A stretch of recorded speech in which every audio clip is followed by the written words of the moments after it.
Hello dear students, welcome back to your science class. In our today's class we will discuss the circulatory system in human body. It is basically the organ system of human beings which is responsible for the transport of materials inside the body. In the human circulatory system, the heart acts as a pump to push out the blood, and the size of our heart is about the same as our clenched fist. Means heart का size कितना है? हमारी एक बंद मुट्ठी जितना. And the structure of our heart is roughly triangular in shape, and it is made up of some special kind of muscles which are known as cardiac muscles. The main job of our heart is to pump blood around our body, and the arteries, veins and capillaries act as a pipes through which the blood flows. And these tubes which carry the blood are known as blood vessels. Now the arteries carry blood from the heart to other parts, while the veins carry blood from other parts to the heart. And the capillaries are extremely narrow tubes which connect arteries to veins. The beating of heart circulates the blood and transport the materials to various parts inside the body. Now let's observe the structure of our pumping organ, that is heart. The heart has 4 compartments known as chambers inside it. The upper 2 chambers of heart are known as atria. So here it is right atrium and this one is left atrium. And the lower chambers are known as ventricles. So here it is right ventricle and this one is left ventricle. These chambers are connected with each other through the valves. So our heart has 4 valves. First is tricuspid valve. Second, mitral valve. Third, aortic valve. And the fourth one is pulmonic valve. The chambers of our heart are separated by a partition known as septum. Before we describe the circulation of blood in the human body, we should keep 2 words in our mind: oxygenated blood and deoxygenated blood.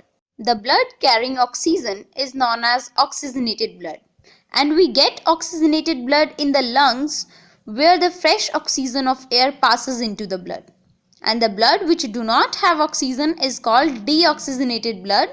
And we take deoxygenated blood from the organs of body where the respiration takes place. This deoxygenated blood, however, carries carbon dioxide inside it. Now the second point that we remember is that when blood circulates inside the body, then it supplies oxygen, digested food and other chemicals to all the cells of body. Also, it carries back waste products like carbon dioxide, etc. from the body cells. Our human heart beats non-stop all the time because the heartbeat is due to rhythmic contraction and relaxation of heartbeat muscles which make up by the atria and ventricles. Now we will describe the blood circulation in the human body. When the muscles of all 4 chambers of heart are relaxed, then the pulmonary vein brings the oxygenated blood from the lungs into the left atrium of heart. When the left atrium contracts, the oxygenated blood is pushed into the left ventricle through the mitral valve. When the left ventricle contracts, the oxygenated blood is forced into main artery, which is called aorta.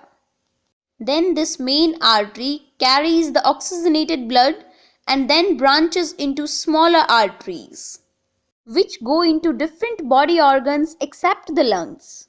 Now the smaller arteries, which are called arterioles, further branches into the capillaries. Now the oxygenated blood passes to the all body cells through capillaries.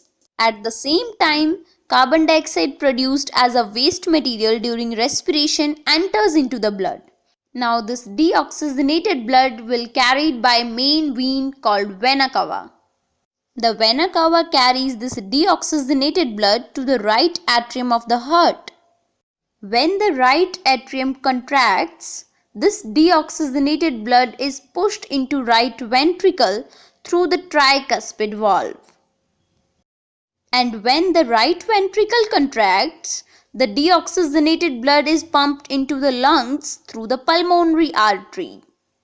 In the lungs, deoxygenated blood releases its carbon dioxide and absorbs fresh oxygen from air.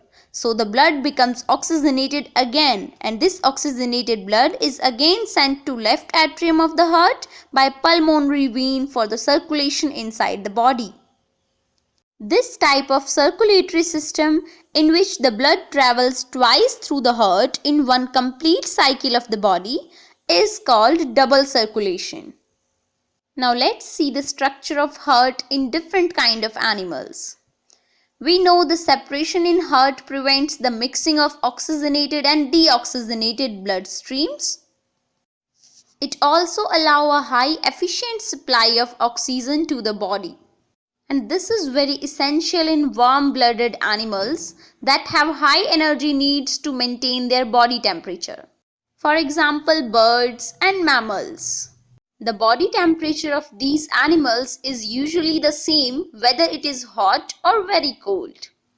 While on the opposite side, the body temperature of cold-blooded animals like amphibians and many reptiles varies according to the environmental temperature.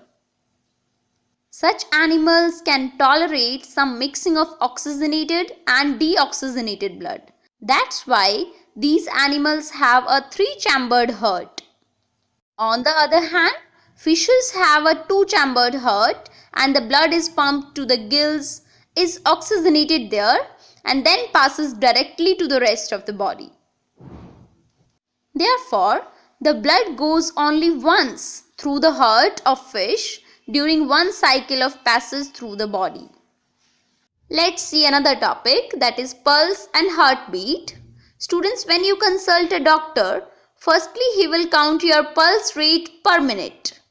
He will place two fingers on the wrist near the base of the thumb and then hold them against the bone.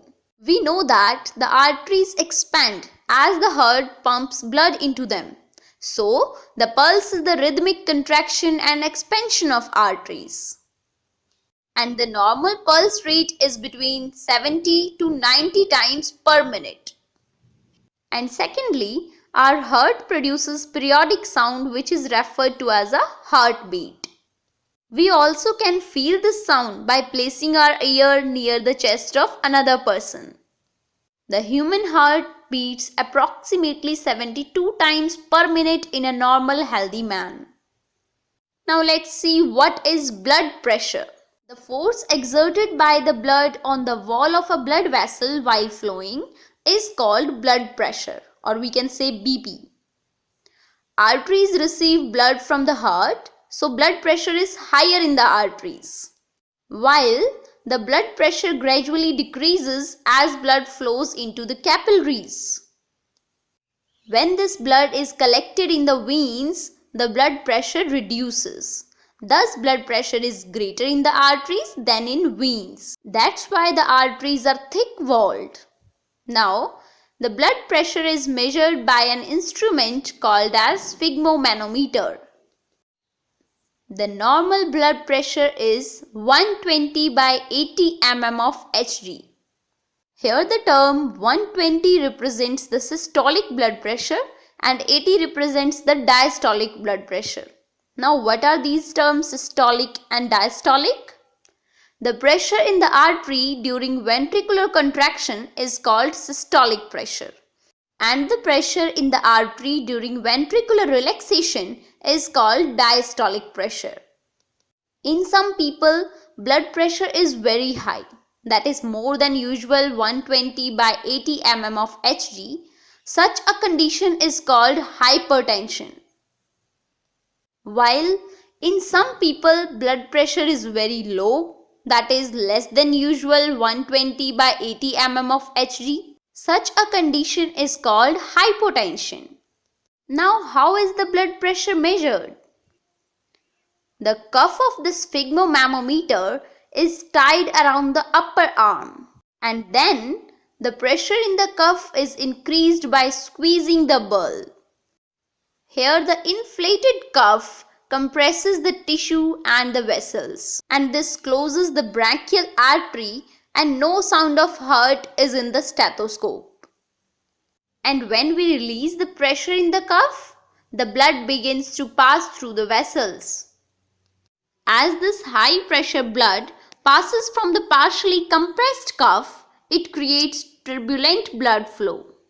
Now this turbulence generates sound which can be heard by placing a stethoscope under the distilled end of the cuff. When we hear the first 2 consecutive beats in the stethoscope, we call this pressure reading as systolic blood pressure. Keep releasing pressure. As we slowly deflate the cuff, there is a less compression of vessels and blood flow becomes less turbulent, and then the sound is no longer heard. Now the cuff pressure reading at the time when the sound disappears from the stethoscope is called diastolic pressure. So dear students, let's see our next topic, that is lymphatic system. In the capillaries, some fluid portion of the blood gets filtered out through its walls into the surrounding tissue spaces, and the fluid is called as tissue fluid or intracellular fluid. It is clear, watery fluid containing protein, molecules, salts and other substances. It is very similar to blood plasma, except that it has a very less amount of proteins in it, and it only carries white blood cells, not the red blood cells. Some amount of this fluid then enters into the small channels called lymphatic vessels. Once the fluid enters the lymphatic vessels, then it is called as lymph. Lymph flows in one direction, that is from the tissues to the heart. And some bacteria or viruses that have entered the blood are collected by the lymph and passed on to the lymph nodes, where they are filtered out and destroyed. And the lymph nodes are small masses of tissues located along the network of lymph vessels. Lymph, network of lymphatic vessels and lymph nodes together form the lymphatic system. Now, one of the main function of lymphatic system is to collect extra lymph fluid from the body tissues and return it to the blood. Another role of the lymphatic system is to absorb and transport fats from small intestine.